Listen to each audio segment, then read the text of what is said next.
They played almost all the games. Everybody's kind of got a defined role. They're big, doesn't shoot threes. Their point guard, Chris Paul, is not a shooting point guard. Like, I like Phoenix. They feel like when you play, they feel like 12 years ago. And, Al, a lot of times we talk positionless basketball, but I like positions. I like guys to know what they do. Like that's what I see when I see Phoenix. What do you see with the Suns? No, I agree with you. First I want to say big shout out to James Jones. He was my rookie in Indiana back in the day, so I think we taught him well and, how to structure a team. With Monty Williams being an older school player too, you know what I'm saying? I think that it's just kind of the DNA of like those two guys, right? When we came up, to your point, 12, 15 years ago, it was all about people being specialists in certain positions and certain things. And that's how you knew night in and night out what you were going to get from certain guys. Right. Right now, the game has changed so much with positionless basketball. You don't know what you're going to get. So when you don't know what you're going to get a lot of inconsistencies and different things like that. So it's just a good thing to see kind of old school basketball. I mean, they obviously still shoot the three a lot. That's obviously something, more of the new generation. But, I really love watching them play because, everybody brings it every night. They play really, really hard. And I think that when you play hard, good things happen. So, we tend to blame coaches, but if Ben Simmons can't shoot a free throw, there's not a lot Doc can do with that.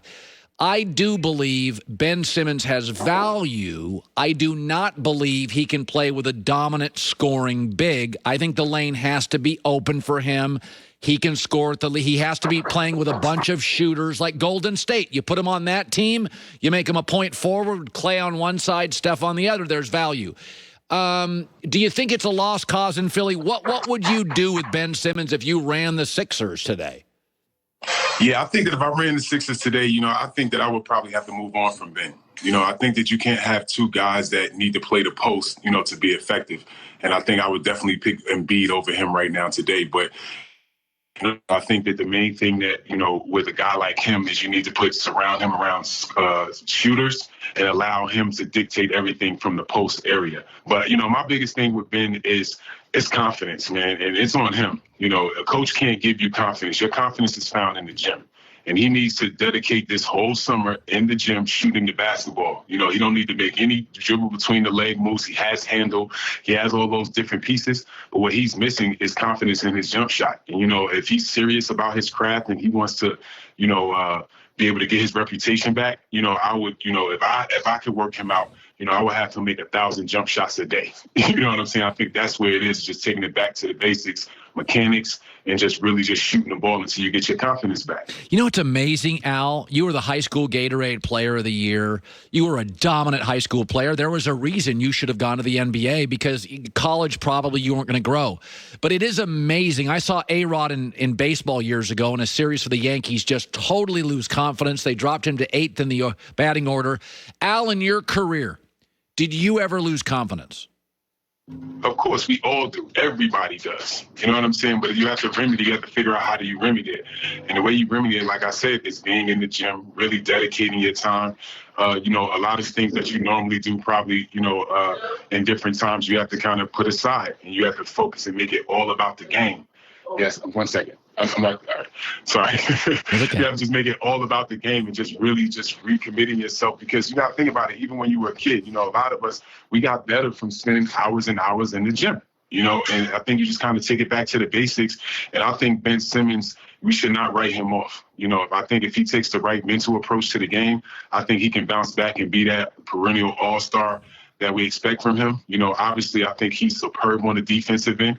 But, right now in this game, that's not going to get it done. You have to be able to score the basketball and not shooting the ball for 4 straight games in the fourth quarter is definitely just showing that he has lost his confidence. These super teams, they all look the same. They got no bench. It's a salary cap league. I mean, Golden State was praying that Quinn Cook and Alfonso McKinney could deliver, and it's like unfair. You need young bench guys to be great against veteran stars. And I look at this super team, and I'm like, they play like 6 guys. I would make the argument that KD and Harden, with the right elements, a good bench, could win a championship. Those are nothing against Kyrie, but he's a little erratic for me, and he's a smaller athlete. They get dinged up more. So, like when you look at super teams, do you buy into them, and they also, Al, they burn hot. It's like a rock band. Everybody buys their album. 2 years later, they all hate each other. When you look at Brooklyn, what do you see next year? It's going to be interesting, man. I think that obviously with these guys having a full summer, the one thing I can say about those three guys is they all love the game. I've spent time with all three of those guys at different times in the off season, and I've seen the way that they train and the way they approach the game. So as long as they continue to do that, I personally believe that if they were like even halfway healthy, that they would have won the championship, to be honest. When you think about playoff basketball and how the game slows down, and then it comes down to the plays don't work anymore. Now it comes like mano a mano, like who can score the ball, better than the other team. And when you think about those three guys, they are elite scorers. You know what I'm saying? Elite. So, I felt that if they were healthy, that nobody could stop them. But, health is part of being talented, right? And they weren't able to do that. And, that's why now they're sitting here, sitting at home watching the rest of the playoffs. The Trey Young, it's funny. So a couple weeks ago, no, it was actually last week, Al, and if you're listening on radio, Al Harrington, former NBA player, 16 NBA seasons, I went and looked at Trey Young, his draft prospectus. So, Al, it was all what he couldn't do. It's like he's small, he can't defend, he takes terrible shots, he's a turnover machine, and then the strengths for he can shoot. He got big range. Right. And it's funny because in football, a scout or a GM get 3 to 4 years of tape. An NBA GM, he may get a year of G League tape or a year of college tape, and you're almost never playing against pros. I mean, Jalen Suggs of Gonzaga, how many pros did he play against in the 30 of his 33 games? So I look at Trey Young, and I had my doubts. I was like, he's tiny. He can't defend. He turns the ball over. And now I look up, and I'm like, he's still a baby, and he took over a series. So as the NBA's gotten younger, why has it worked for Trey Young? Is it coaching? Is it patience? Does he get all the credit? Because there were a lot of doubters year one in the league that he just was too wild to ever be a franchise player. Why is it working?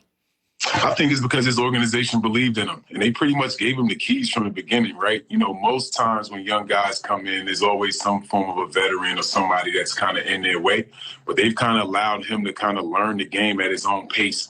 And I think it's definitely paying off. And it's funny for me, I watched him a lot. I watched him in high school a little bit. I saw him in college.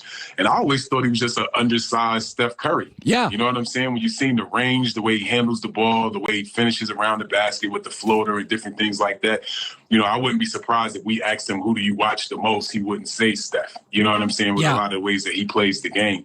So when I saw that, and, obviously I played through the era of Allen Iverson, so I believe, and we've seen a lot of little guys be able to dominate the league. You know what I'm saying? So I was definitely one of the guys that, really liked him from the beginning. I mean, my little brother's like his age in college, and I know he didn't like him. We used to argue all the time, about how good he was.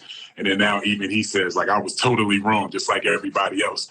But, yeah, I think that, just the league in general, I mean, these young kids, man, the things that they're doing out there with the basketball and the skill level is at the highest peak it's ever been. I watch some of these step backs that they take and all that. I'm like, I would break my neck trying to get to that shot, But it just really just goes to show how much the game has evolved and the creativity of the game is at an all-time high. And it's a beautiful thing to watch. And Trey Young is definitely one of those young rising stars, him, Luka. I just think the league is in great hands with these young guys, and I'm just excited to be able to watch these guys on a night-in-and-night basis. It's funny. I like Paul George. I really do. I liked him in Indiana, 7-time All-Star. He's a really nice. He can go both ways. Paul, and he got a reputation. And I thought it was a little unfair in Indiana because he was going up against the Heatles in Miami, and it's like, well, he's not a great closer. Well, you're going up against kind of a mini dynasty. And now he goes to Clippers, and, he had some playoff struggles. But it made me happy to watch him in a couple of spots to kind of take me into your relationship, your knowledge of Paul. I think he's very unique, Al. There are just not a lot of guys that can drop 33 and defend like that. There aren't. The league's got maybe 6 of them. Kawhi's obviously one of the best, but your thoughts about Paul George, his growth, who he is, and rising to the moment? Yeah, man. I mean, he's a great kid, and he's definitely somebody that you want to root for. You know, he's always gone about his business the right way. He's another one of those guys that's a gym rat, and I respect gym rats.